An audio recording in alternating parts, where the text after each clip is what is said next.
Hey, what's up, you guys? I am so stoked.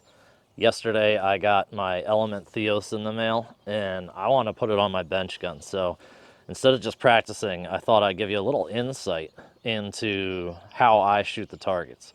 My friend Nikolai was here for the Northeast Airguns Classic, and he did a whole thing where he showed through the scope where he would make decisions and take the shots, and I thought that was really interesting. I learned a lot from watching him. Maybe you guys can pick up something from watching me or just make fun of me. It depends on how it goes.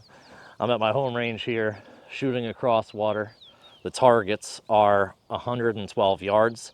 The bottom big plates are my sighters. The top smaller plates are the scoring. They're about the size of a 5 ring with a little dot of white out in the center as the X. So come along with me. We'll take a view through the scope, and I've got a camera. This camera is going to be pointed at me so you can see the wind flag right behind me. We'll see how we go. So I'm going to kick on my scope cam. Now, one of the first things I do is just fire a few shots through the gun when I'm in competition. And that makes me know my reg's right where I want it. Give my hammer a little workout.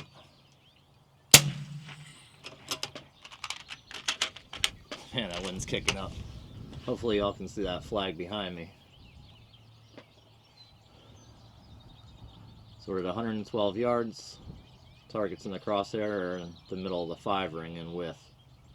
We're using these down here as sighters.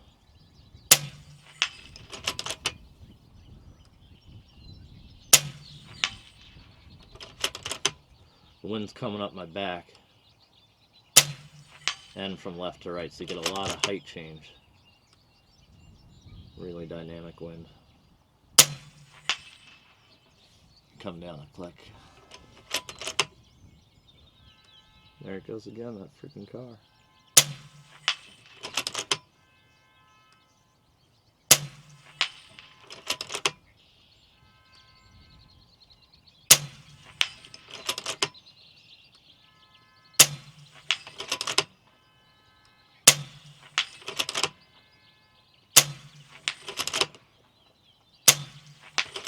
Pulled that shot.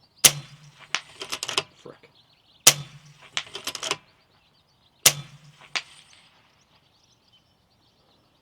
I don't know if you saw my different hold points as I went through that.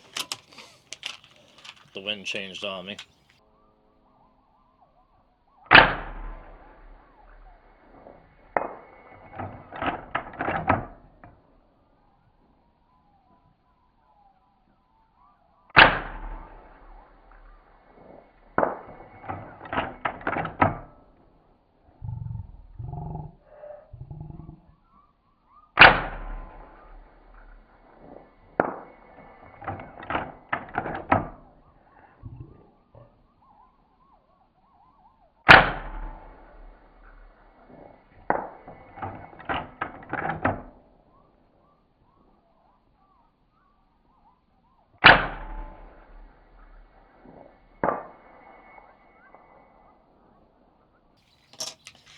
When I'm in Utah, I love the wind there because it's strong, but it's really consistent.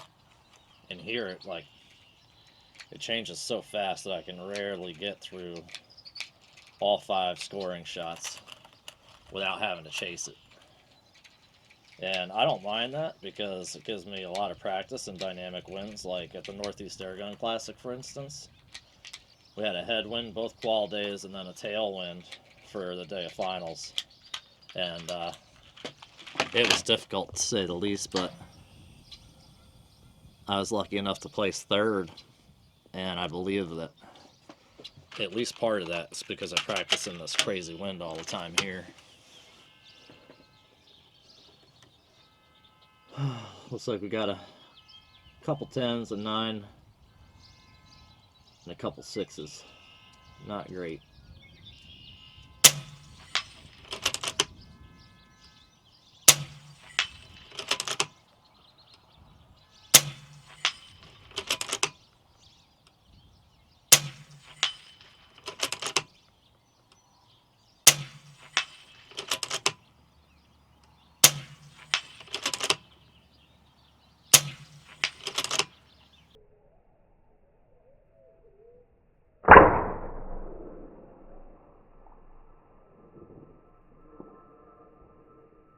Oh my gosh.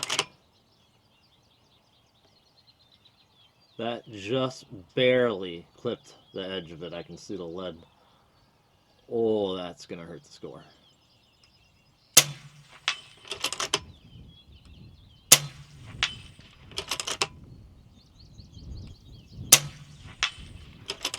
I feel the wind picking up behind me again. Let's see what it does.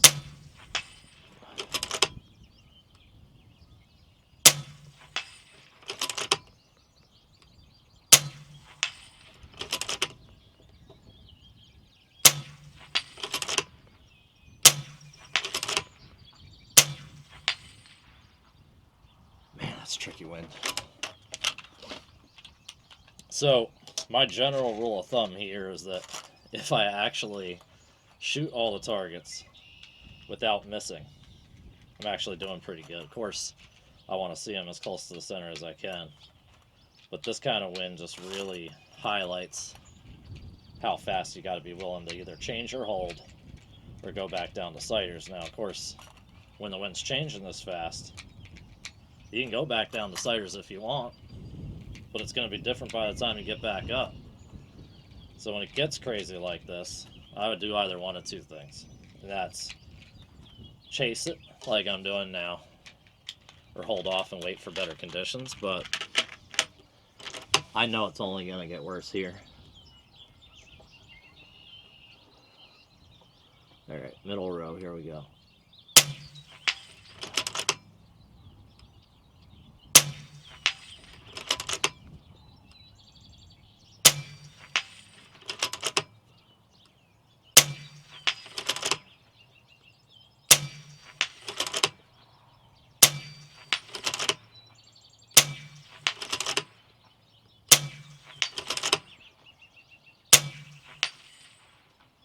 Some good shots there. Some so-so, but I'm not arguing with any of that too much. Still got enough rounds to try and engage that next row.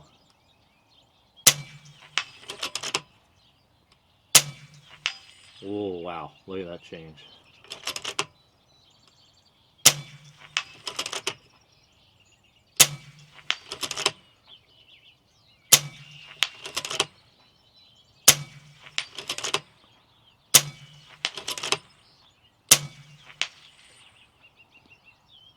Alright.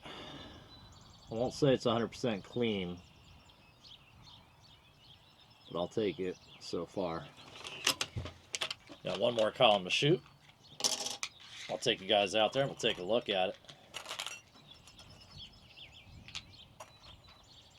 You really just have to be willing to either wait or adjust, man. There's no in between. When you get switchy wind like this, it just kind of is what it is. And it drives you crazy, and every time I pull the trigger, it's like a learning experiment, but at the same time, a hopeful, no, it's really going to do what it just did.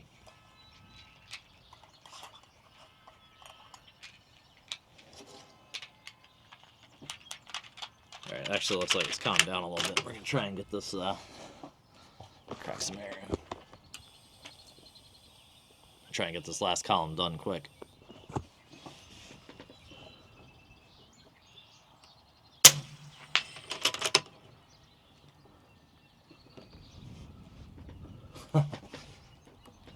Bipod's coming off the table.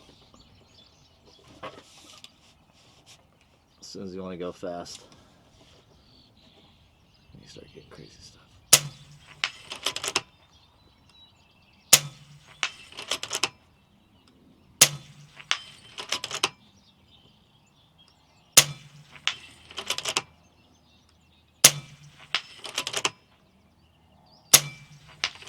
Wow.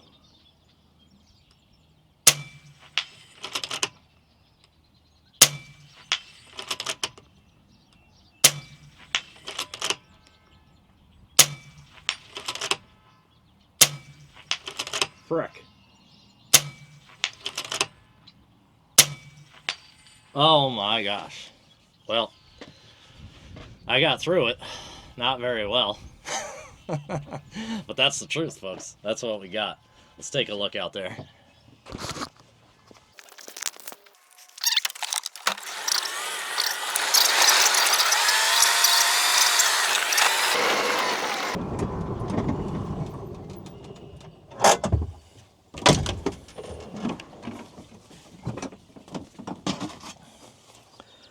This thing's pretty cool. My friend Jake made this. Jakey Potatoes is his handle. So you can center the dot. And then like that would be a 9. That's a 10 obviously.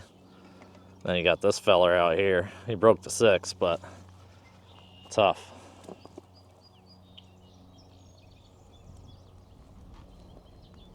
And that one right there was the one where I said I saw it nick, and it did, just barely nicked it. So would I call that a great success? Absolutely not.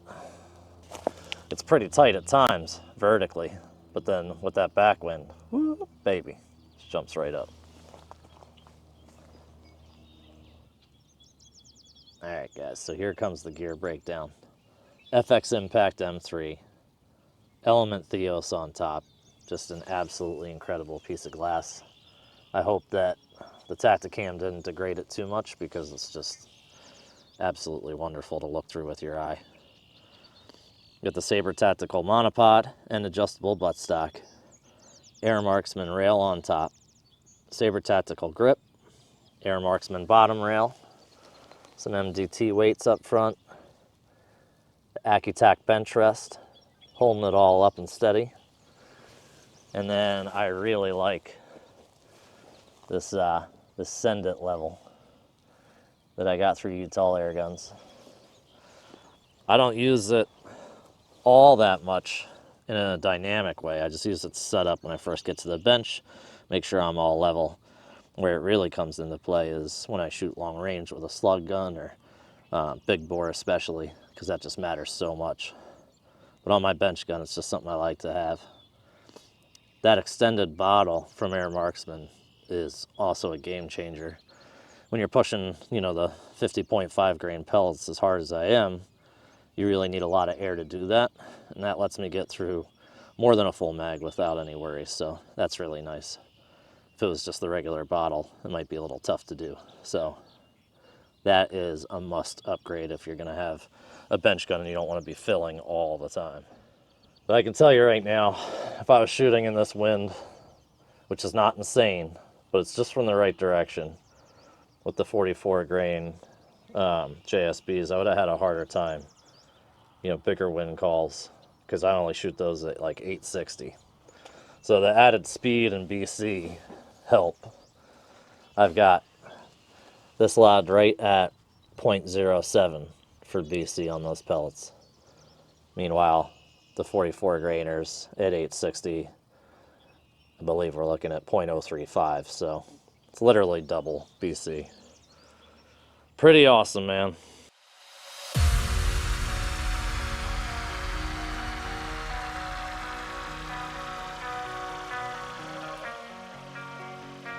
Until next time, guys. We out. 3, 2. Done. Done.